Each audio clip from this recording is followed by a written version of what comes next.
नमस्कार दोस्तों, आज की तारीख है 24 दिसंबर 2025, दिन बुधवार और आज की हिंदी तिथि है पौष माह के शुक्ल पक्ष की चतुर्दशी। तो दोस्तों, सबसे पहले तो आज के दिन का इतिहास जान लेते हैं। आज ही के दिन साल 1986 में उपभोक्ता संरक्षण अधिनियम यानी कंज्यूमर प्रोटेक्शन एक्ट को संसद ने पारित किया था। इस कानून का मकसद आम उपभोक्ताओं को ठगी, धोखाधड़ी और गलत सामान से बचाना था।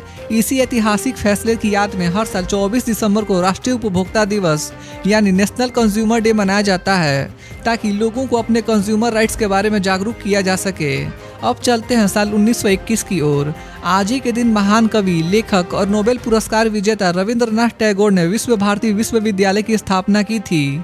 इस विश्वविद्यालय का उद्देश्य भारतीय संस्कृति, शिक्षा और विश्व बंधुत्व को आगे बढ़ाना था। आज भी यह संस्थान ज्ञान और संस्कृति का बड़ा केंद्र माना जाता है। साल 2000 में आज के दिन भारत के लिए खेल इतिहास रचा गया था। विश्वनाथन आनंद पहले भारतीय बने जिन्होंने विश्व शतरंज चैंपियन, वर्ल्ड चेस चैंपियन का खिताब जीता था। उनकी इस जीत ने भारत को चेस की दुनिया में नई पहचान दिलाई। वहीं साल 1924 में आज ही के दिन हिंदी फिल्म संगीत के महान गायक मोहम्मद रफ़ी का जन्म हुआ था। उनकी आवाज़ आज भी करोड़ों दिलों में जिंदा है। तो दोस्तों, ये था आज के दिन का इतिहास। तो चलिए अब जानते हैं आज की देश भर की सबसे बड़ी खबरें।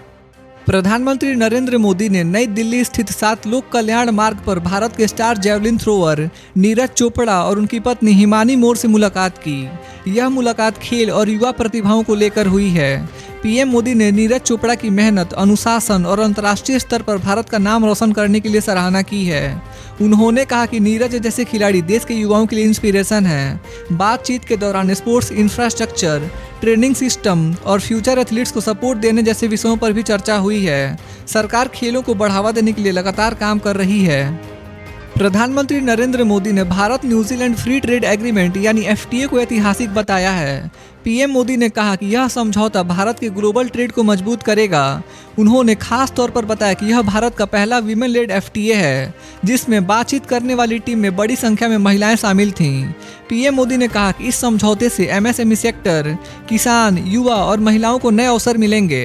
एफटीए के जरिए दोनों देशों के बीच एक्सपोर्ट इंपोर्ट बढ़ेगा और भारत की इकोनॉमी को लॉन्ग टर्म में फायदा होगा। कल प्रधानमंत्री नरेंद्र मोदी ने पूर्व प्रधानमंत्री भारत रत्न चौधरी चरण सिंह को उनकी जयंती पर श्रद्धांजलि दी है।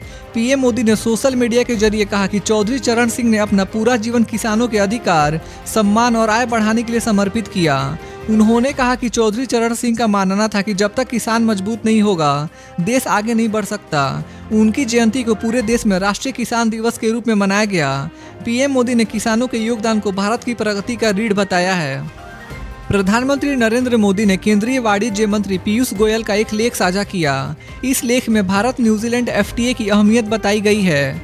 पीएम मोदी ने कहा कि आज के फ्री ट्रेड एग्रीमेंट सिर्फ टैरिफ कम करने तक सीमित नहीं है, बल्कि ये भारत की इकोनॉमिक ग्रोथ का मजबूत बेस है। उन्होंने बताया कि एफटीए से एमएसएमईज, फार्मर्स, स्टार्टअप्स और विमेन एंटरप्रेन्योर्स को ग्लोबल मार्केट से जुड़ने का मौका मिलेगा। सरकार का फोकस लॉन्ग टर्म डेवलपमेंट और एम्प्लॉयमेंट जनरेशन पर है। All India medical students association यानी AIMSA ने प्रधानमंत्री नरेंद्र मोदी से अपील की है कि बांग्लादेश में फंसे भारतीय मेडिकल छात्रों की सुरक्षा सुनिश्चित की जाए।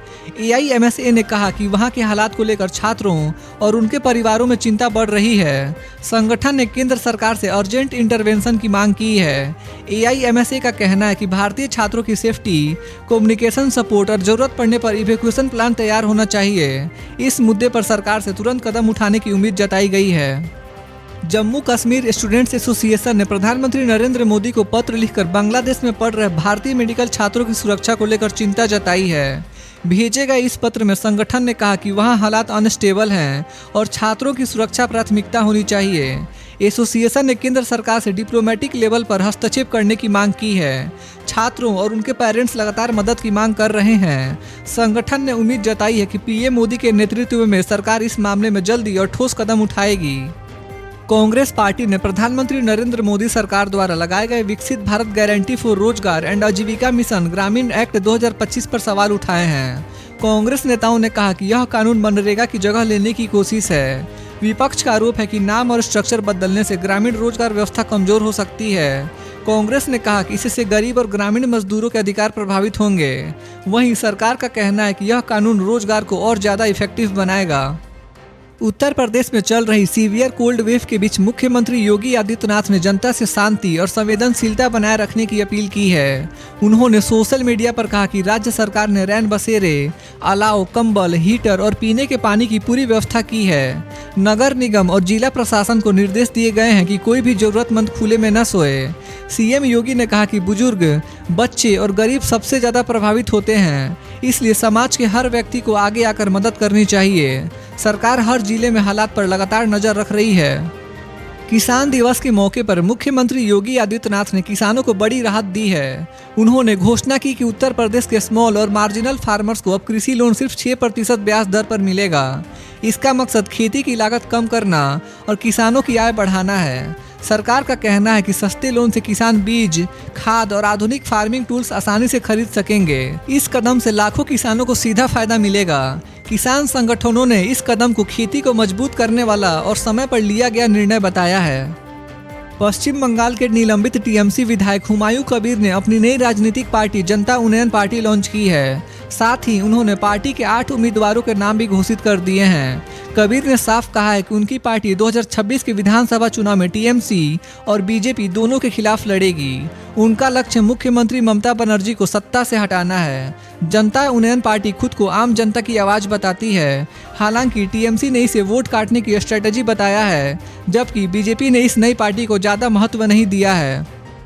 दिल्ली में बांग्लादेश हाई कमीशन के बाहर हिंदू संगठनों ने जोरदार प्रदर्शन किया है। यह विरोध बांग्लादेश में हिंदुओं पर हो रहे हमलों के खिलाफ किया गया है। प्रदर्शनकारियों ने आरोप लगाया कि वहां अल्पसंख्यकों की सेफ्टी खतरे में है। हाथों में बैनर्स और पोस्टर्स लेकर लोग सरकार से डिप्लोमेटिक प्रेशर बनाने की मांग कर रहे थे। मौके पर दिल्ली पुलिस ने सिक्योरिटी कड़ी कर दी है। यह मुद्दा अब सिर्फ सामाजिक नहीं बल्कि फॉरेन पॉलिसी और नेशनल पॉलिटिक्स से भी जुड़ता जा रहा है। भारतीय रिजर्व बैंक यानी आरबीआई ने साल 2025 में इकोनॉमी को सपोर्ट देने के लिए बड़ा कदम उठाया है। आरबीआई ने इस पूरे साल में कुल 125 बेसिस पॉइंट्स की इंटरेस्ट रेट कट की है। फरवरी 2025 में रेपो रेट 6.50% थी, जो दिसंबर तक घटकर 5.25% हो गई है। इसका मकसद लोन सस्ता करना, इन्वेस्टमेंट बढ़ाना और इकोनॉमिक ग्रोथ को तेज करना है। कम ब्याज दर से होम लोन, कार लोन और बिजनेस लोन सस्ते होंगे। आरबीआई का यह फैसला इन्फ्लेशन कंट्रोल और ग्रोथ बैलेंस करने की स्ट्रेटजी का हिस्सा माना जा रहा है। उत्तर भारत में मौसम काफ़ी ठंडा और चुनौतीपूर्ण बना हुआ है। दिल्ली, एनसीआर, उत्तर प्रदेश, बिहार और झारखंड के कई हिस्सों में सुबह सवेरे घना कोहरा छाया रहा, जिससे दृश्यता कम और यातायात प्रभावित हुआ है। भारतीय मौसम विभाग आईएमडी ने कई शहरों के लिए कोहरे और कोल्ड डे की चेतावनी जारी की है। साथ ही कड़ाके की ठंड का असर भी देखा जा रहा है। पहाड़ी इलाकों में बर्फबारी का दौर जारी है, जिससे कड़ाके की ठंड और सर्द हवाओं ने जनजीवन पर असर डाला है। तो दोस्तों, आज के लिए बस इतना ही था। देश भर के छोटे बड़े अपडेट्स और हर दिन के मुख्य समाचार देखने के लिए हमारे YouTube न्यूज़ चैनल इंडियन जनता न्यूज़ को सब्सक्राइब जरूर करें। मिलते हैं अगले वीडियो में, तब तक के लिए बाय बाय, टेक केयर, जय हिंद।